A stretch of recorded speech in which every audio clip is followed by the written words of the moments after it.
오늘은 우리가 마가복음 73번째 시간으로 주께서 함께 역사하사라는 제목으로 같이 말씀을 나누도록 하겠습니다. 마가복음 마지막 시간입니다.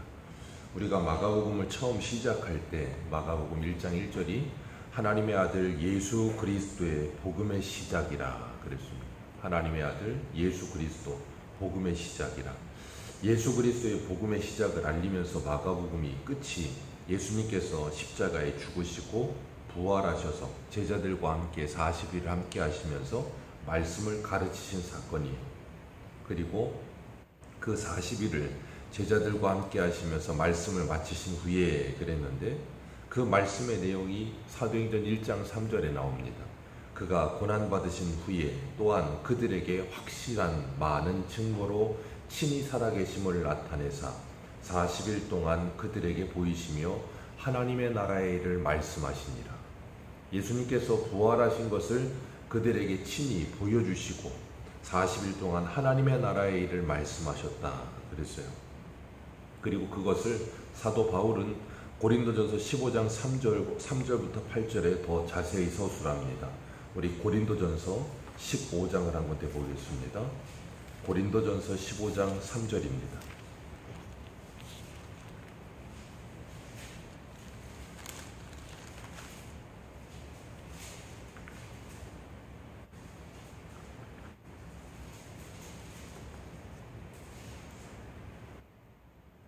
15장 3절에서 우리 8절까지 한 절씩 합독하도록 하겠습니다. 내가 받은 것을 먼저 너희에게 전하노니 이는 성경대로 그리스도께서 우리 죄를 위하여 죽으시고 장사 지낸 바 되셨다가 성경대로 사흘 만에 다시 살아나사 게바에게 보이시고 후에 12 제자에게와 그 후에 500여 형제에게 일시에 보이셨나니 그 중에 지금까지 대다수는 살아있고 어떤 사람은 잠들었으며 그 후에 야고보에게 보이셨으며 그 후에 모든 사도에게와 맨 나중에 만삭되지 못하여 난 자 같은 내게도 보이셨느니라. 아멘.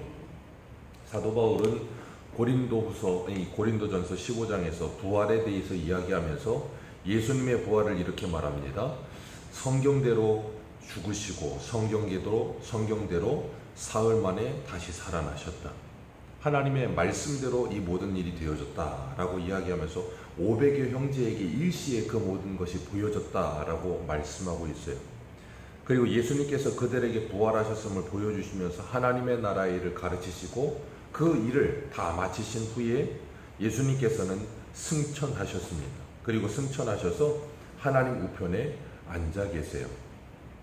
예수님께서 이 땅에 오셔야 했던 모든 사명을 다 완수하시고 승천하신 겁니다. 그리고 우리가 지난주에 보았던 것처럼 예수님께서 15절에 뭐라 그러세요? 오늘 본문 15절에 너희는 온 천하에 다니며 만민에게 복음을 전파하라. 주님께서 제자들에게 그 말씀을 전하셨어요. 마지막까지 승천하시는 그 마지막까지 하나님의 나라의 일을 가르치셨고 이제는 만민에게 가서 이 복음을 전하라 그러셨어요. 그 복음이 뭐예요? 예수 그리스도 하나님의 아들이심을 전하라는 거예요. 하나님의 아들 예수 그리스도 복음의 시작이라 그분이 이 땅에 오셨고 그분이 이 땅에서 고난당하셨고 우리를 위해 십자가에 죽으셨고 부활하셨고 승천하셨고 다시 오실 것이다. 주님께서 가르치신 그 복음을 가서 전하라는 겁니다. 그런데 주님께서 가서 전하라고만 하지 않으시고 20절에 뭐라 그러세요? 나가 두루 전파할세 주께서 함께 역사하사. 예수님께서 마태복음 28장에서는 승천하시면서 그러셨거든요. 내가 세상 끝날까지 너희와 항상 함께 있으리라. 주님께서 항상 함께만 있으시는 게 아니라 마가복음에 뭐라 그러세요? 주님께서 함께 역사하신다. 제자들이 복음을 전하는데 그 주님께서 함께 역사하시고 표적으로 말씀을 확실히 증언하시니라. 그리고 그 주님은 오늘도 우리와 함께 하시면서 하나님의 말씀을 확실히 증언하여 주시는 줄 믿습니다. 예수님께서 승천하셔서 하나님 우편에 앉아 계시는 것이 그냥 앉아 있다라는 것이 아무 일 하지 않고 앉아 있으신 건 아니에요. 우리가 잘 아는 것처럼 예수님께서는 승천하시고 보혜사 성령 하나님을 보내주셔서 아버지의 영이요 아들의 영이신 성령 하나님을 통하여 우리와 지금도 함께하고 계시고 함께 일하고 계십니다. 예수님은 승천하셔서 하나님 우편에 앉아 계시면서 우리가 어제 주일 오전에도 로마서 8장 하면서 로마서 8장 34절에 이렇게 기록하고 있어요. 누가 정죄하리요? 죽으실 뿐 아니라 다시 살아나신 이는 그리스도 예수시니 그는 하나님 우편에 계신 자요 우리를 위하여 간구하시는 자니라. 예수님은 하나님 우편에 앉아 계시고 아무 일도 하지 않으시는 거 아닙니다. 지금도 하나님 우편에서 우리를 위해 간구하고 계십니다. 그리고 요한일서 2장 1절에는 이렇게 말해요. 나의 자녀들아 내가 이것을 너희에게 쓰면 너희로 죄를 범하지 않게 하려 함이라. 만일 누가 죄를 범하여도 아버지 앞에 우리에게 대언자가 있으니 곧 의로우신 예수 그리스도시니라. 아멘. 예수님은 우리를 위해 하나님 우편에서 지금도 중보하고 계시고 우리의 대언자가 되어 주시어서 우리를 위해 주님께서는 대변하여 주고 계시고 그리고 성령 하나님을 통하여 예수 그리스도는 우리와 함께 지금도 하나님의 나라의 일을 함께 역사하고 계신 줄 믿습니다. 그렇기 때문에 우리는 이 땅을 살아가면서 주님께서 우리에게 주신 지상명령 두루 다니며 복음을 전파하라. 그 복음을 전파하는 일에 항상 힘써야 하는 것이고 그 주님께서 우리들에게 이 복음을 전파하면서 뭐하게 하시겠어요? 예수 그리스도 우리가 어제 보았던 로마서 8장의 말씀처럼 그 맏아들 대신 예수 그리스도를 본받는 삶을 살게 하시는 거예요. 예수 그리스도를 본받는 삶을 살게 하시면서 복음을 전하는 우리들은 복음을 전하면서 그리스도의 형상을 아름답게 닮아가는 것이고 우리가 전하는 복음을 듣는 이들은 그 복음을 듣고 믿으면 구원받는 역사가 일어나는 거예요. 그걸 제가 주일 저녁에 뭐라 그랬어요? 하나님의 뜻이 이루어지는 것이라 그랬어요. 예수 그리스도를 믿고 구원받는 이들과 예수 그리스도를 믿고 그 아들의 형상을 본받는 삶이 풍성해져가는 삶이 함께 일어나게 하십니다. 그래서 그 모든 것이 합력하여 선을 이루시는 하나님의 귀한 뜻이 되는 겁니다. 그렇기 때문에 주님은 우리에게 복음을 전하라 그러시는 거예요. 그리고 주님께서 함께 역사하실 것이다 그렇게 말씀하세요. 그렇기 때문에 우리는 그 복음 전하는 일을 쉬지 않아야 됩니다. 주님 다시 오시는 날까지 복음 전하는 일은 계속 되어줘야 됩니다. 어떤 분들은 그래요. 오늘날 같은 시대에 노방전도 하는 게 상황에 맞는 거냐고. 노방전도 말고 다른 거 해야지 이제 길거리 나가서 전도한다고 되겠느냐고. 길거리 나가서 전도가 되는 게 중요하지 않아요. 주님의 명령이기 때문에 하는 겁니다. 누구 한 명이 우리가 나가서 뭐 100시간을 전도해서 한 명도 전도되지 않았다. 그건 중요하지 않습니다. 왜냐하면 예수를 믿게 하는 건 우리가 하는 문제가 아니거든요. 우리는 주님께서 명령하신 대로 그들이 듣든지 아니 듣든지 때를 얻든지 못 얻든지 전하라 하시는 명령에 순종하여 전하는 거예요. 그러면 우리의 전한 그 말을 통하여 성령께서 구원할 백성을 역사하여 구원해내실 거예요. 그래서 그걸 고린도전서에서는 1장에서 전도에 미련한 것으로 사람 구원하시기를 하나님께서 기뻐하신다 그랬어요. 그러니까 세상의 사람들이 볼 때는 그리고 이제 교회 안에서도 사람들이 합리적이라는 생각을 가지고 볼 때는 굉장히 합리적이지가 않은 거예요. 효율성도 떨어져요. 그러나 주님의 명령입니다. 그래서 우리는 주님 다시 오시는 그날까지 그 일을 하는 거예요. 그러면서 그 복음을 들으면 우리가 전파하는 그 복음을 들으면 일어나는 역사가 뭐예요? 새 사람이 되는 거죠. 고린도후서 5장 17절에는 새로운 피조물이 된다 그랬어요. 그 새로운 피조물이 된다는 건 어떻게까지 새로워지는 거냐면 골로새서 3장 10절에 이렇게 말합니다. 새 사람을 입었으니 이는 자기를 창조하신 자의 형상을 따라 지식에까지 새롭게 하심을 입은 자니라. 지식에까지 새롭게 하심을 입는다. 우리가 구원받으면 우리의 마음이 굳은 마음이 제거되고 부드러운 마음을 갖게 되고 하나님의 형상을 따라서 우리의 지식까지 새로워지면서 우리의 인생의 목적이 바뀌어요. 인생의 목적이 돈이었던 사람도 하나님의 영광을 위해 살기 시작하고 인생의 목적이 성공이었던 사람도 하나님의 영광을 위해 살고 인생의 목적이 여러 것일 수 있지만 그 모든 것이 하나님의 영광으로 점철되는 삶을 살게 되어 있어요. 그래서 우리 한 군데만 읽겠습니다. 그렇게 돼서 어떤 일이 일어나는가? 빌립보서 2장 9절입니다. 빌립보서 2장 9절.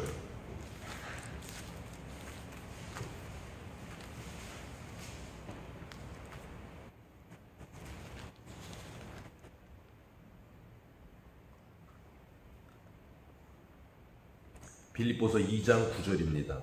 2장 9절부터 11절까지 같이 읽습니다. 시작. 모든 이름 위에 뛰어난 이름을 주사 하늘에 있는 자들과 땅에 있는 자들과 땅 아래 있는 자들로 모든 무릎을 예수의 이름에 꿇게 하시고 모든 입으로 예수 그리스도를 주라 시인하여 하나님 아버지께 영광을 돌리게 하셨느니라. 아멘. 우리에게 복음을 전하게 하시면서 무슨 일이 일어나게 하세요? 이런 일이 일어나게 하시는 거예요. 모든 무릎을 예수 그리스도의 이름 앞에 꿇게 하신다. 그분이 만왕의 왕이심을 모두가 인정하게 만드신다는 거예요. 그리고 그것을 통해 하나님께 영광을 돌리게 된다. 왜요? 그 모든 게 하나님의 계획이고 뜻이기 때문에 그래요. 그래서 우리는 그 일에 충성하는 겁니다. 그래서 복음 전하는 거예요. 그리고 복음 전하면서 복음 전하는 게 목적이 아니라 복음 전함을 통해서 나 또한 누구에게 복종해요? 예수 그리스도의 명령에 복종하는 거예요. 그렇게 됨을 통하여서 우리가 좀 아까도 말씀드렸지만 복음을 듣는 사람은 우리의 복음을 통해 예수를 믿고 복음 전하는 우리는 그리스도의 형상을 본받는다 그랬어요. 그게 하나님의 말씀의 능력이에요.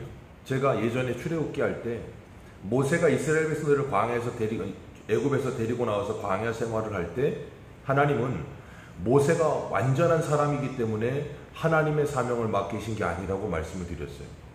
모세는 80세가 되어도 여전히 하나님 앞에 보낼 자를 보내소서 그러면서 가지 않으려고 했던 사람이에요.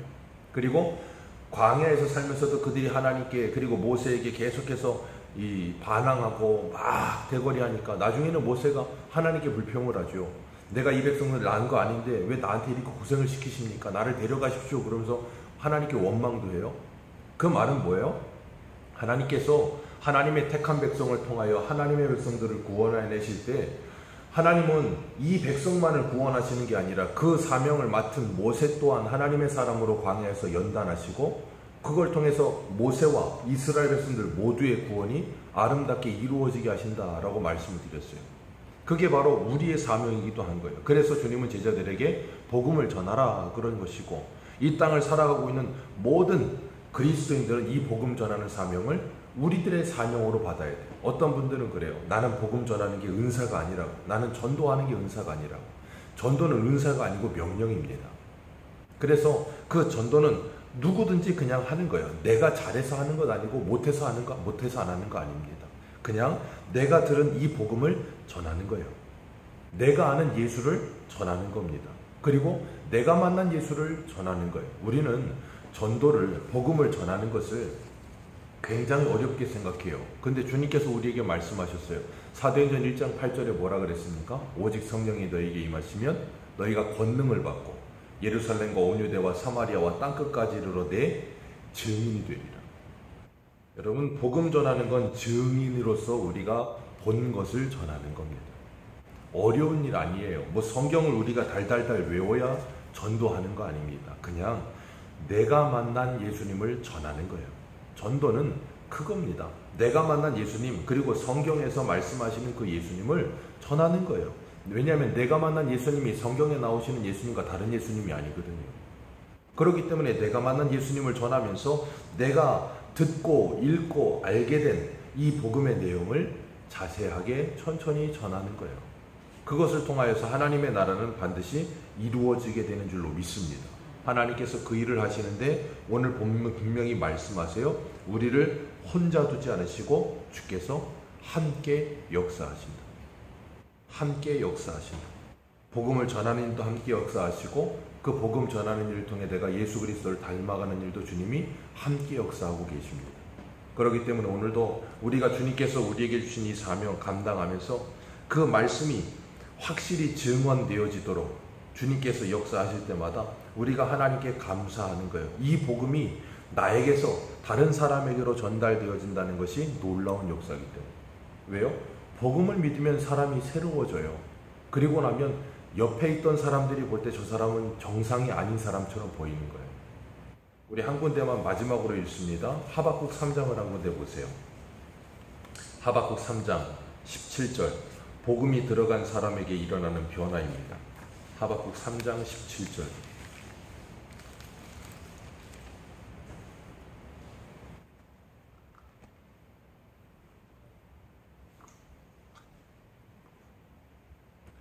하나님의 복음, 예수 그리스도의 복음이 우리에게 들려지고 확실히 증언되어지면 일어나는 변화가 17절 18절이에요. 같이 읽습니다. 시작. 비록 무화과 나무가 무성하지 못하며 포도나무에 열매가 없으며 감람나무에 소출이 없으며 밭에 먹을 것이 없으며 우리의 양이 없으며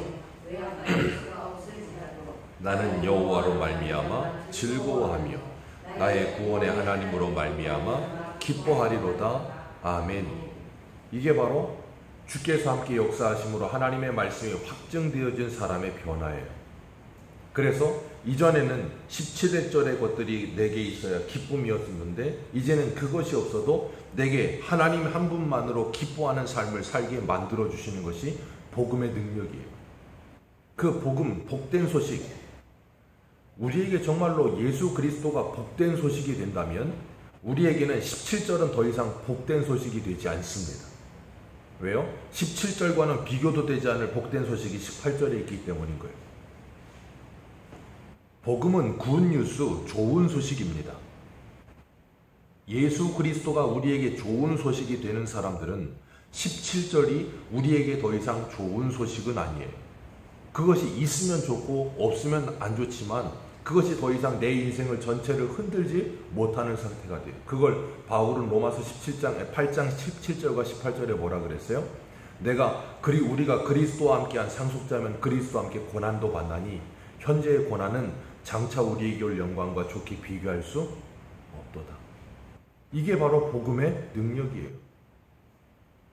이 복음을 들으면 주께서 함께 역사하사 그 말씀을 확실히 우리에게 증언하여 주셔서 이 말씀이 믿어지게 하세요. 그리고 나면 18절이 기쁨이 되기 시작해요.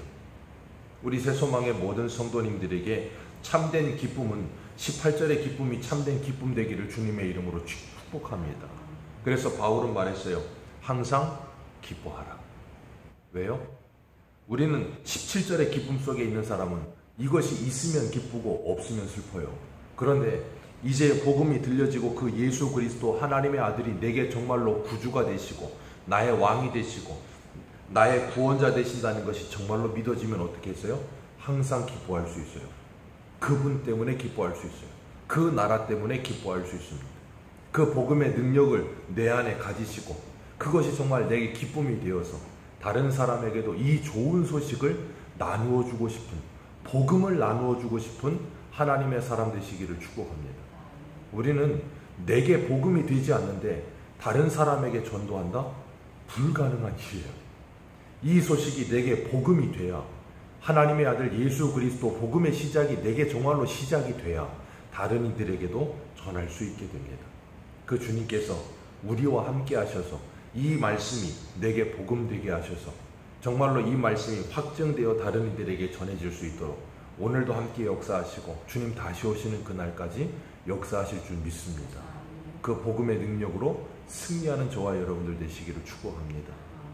기도하겠습니다.